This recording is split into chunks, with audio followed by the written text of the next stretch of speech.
Meantime, Jonas Schaefer just blew my mind in that interview. I mean, I didn't realize that so many of these injuries for the Ravens were lingering.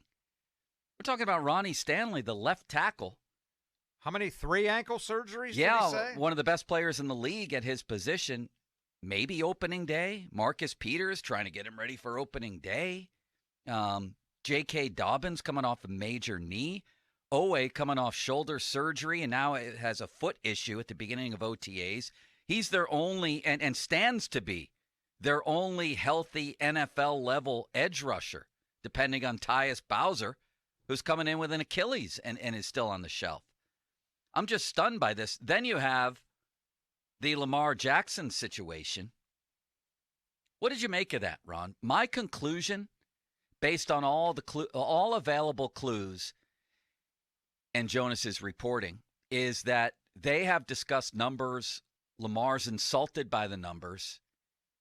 How could he not? How could you not, if you're in this division and are a former MVP, go into your superior's offices and not say, I'm starting with Deshaun Watson. yes, right? We're going to start there, $230 million guaranteed, and Right. then we can go from there.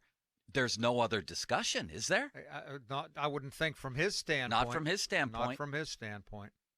That's what I think is happening. And for him, it's one thing. I don't like the fact that Deontay didn't show up here when he's the only guy on offense that we know of that wasn't here, theoretically.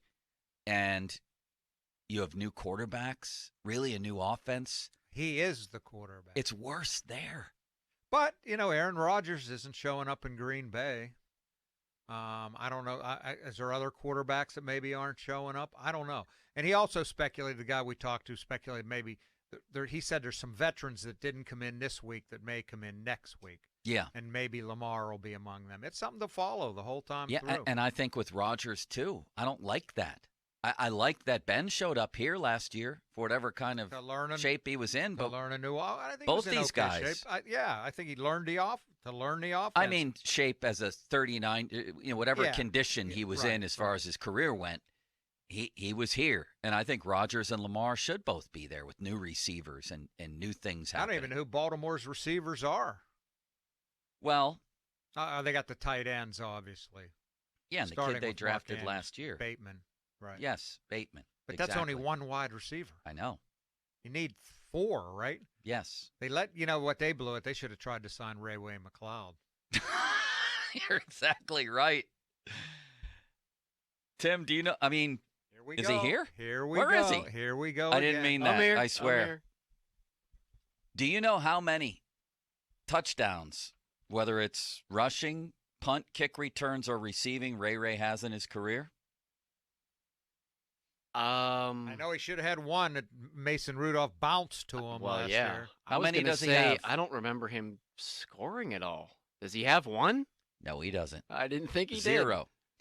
Do you know that this franchise goes back to a time when they were called the Pittsburgh Pirates under the Chief? Yeah. I've heard this before. No jokes about how Ron was the original beat writer. We won't make any of those. Thank you. Of all the players who have caught, I think the stat was 60 or more, maybe it was 100 or more passes. Did you realize that Ray had the lowest, including John Whitman, including Ryan Switzer, the lowest average yards per catch in the history of the franchise? Did you know that? Oh, my gosh. No, I didn't.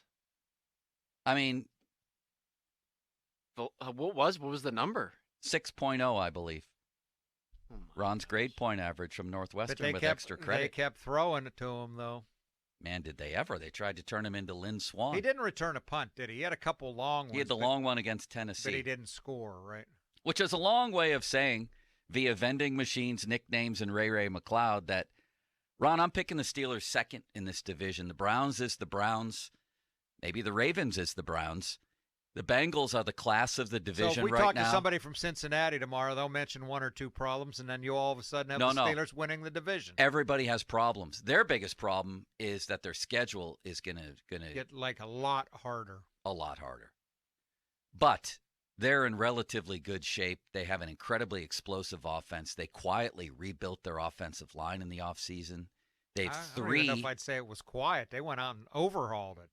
Yeah, and can you name any? I mean, No, I but guess you always are, unless you're signing Right. like, Marquise Pouncey or something to your line. You're doing it quietly. They went out and spent a lot of money. Yeah. Good for them. And they already have a pretty good quarterback, running back, receivers, and everything else. They're the class of the division, in my opinion. They're going to win it as things stand now. The Steelers are going to finish second at 10-7. And then I think Browns, Ravens. I don't like the vibe in Baltimore. I just don't. I don't at all. Are you sticking with the Browns right now? Man, it's so hard with Lamar, the Deshaun Watson thing up in the air. Man, there's so much pressure on Goodell, I think, to do something. I still think if he's 4 or less, they're going to win the division. Suspension. 4 or less games. Right. Yep. 6, There's no 6 doubt. is really pushing it. They're talented. There's no arguing that. And you know what? They got a good offensive line, and they got those running backs. I'll take Nick Chubb over just about anybody. And they brought in Amari Cooper. I know the guy at Indianapolis. Taylor's really good. I know what Derrick Henry does. Nick Chubb is a sensational running back. Well, yeah, and what gives them the edge over the Steelers? Like, I'll put Najee Harris in his company if he had a real offensive line. They have Kareem Hunt as a backup running back. Who do the Steelers have? They don't. Benny Snell football. That's about it. And one thing the Browns did in the offseason that was significant, and I think both you and I were a little dubious on the Jadeveon Clowney signing last year. You actually look at his numbers. He had 11 tackles for loss, 9 sacks, his most since 2018, and a bunch of quarterback pressures and everything else sort of inside the numbers, and he was injury-free, pretty much, relatively injury-free. Played in 14 games. I think it was a big deal that they brought him back. He was very productive last year. So I hear you when you talk about the Browns. They have a chance to be really good. I think Deshaun Watson is a superstar when he's healthy and when all this other stuff. Seeing all the videos of him at their OTAs. He is there, by the way. Yeah. And they're saying looking tremendous. Now, again, it's football in shorts, but he's completing these passes deep down the field to the wide receivers. I mean, what I always say with him is the last time we saw this guy on the field, he played for a horrific team, and he led the league in touchdown to interception ratio, in completion percentage at over 70. He's a superstar. Do you agree with that, Folsey? Yes, I do agree with that, actually. I mean, put this guy on a team. Now, I don't know about the Browns' receiving situation. I don't.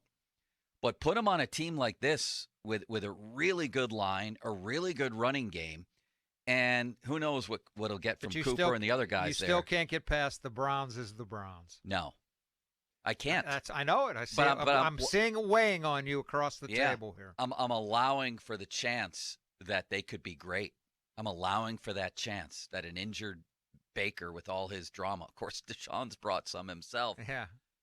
Still not. You see, a couple of the women were on TV the other night, just saying it's disgusting that the Browns committed to this guy, this kind of money. It's ridiculous. It's a he really. said, she said deal. Well, it's 22 saying it compared to him. These were just 2 on the air the other night, I guess. But it's a mess. It is a mess, and I don't know how it's going to end up for the Browns. And strictly from a football perspective, if he's on the field for 13 or more games, I'm with you. I think 4 is the magic number there. Right. They'll have a good chance. They will.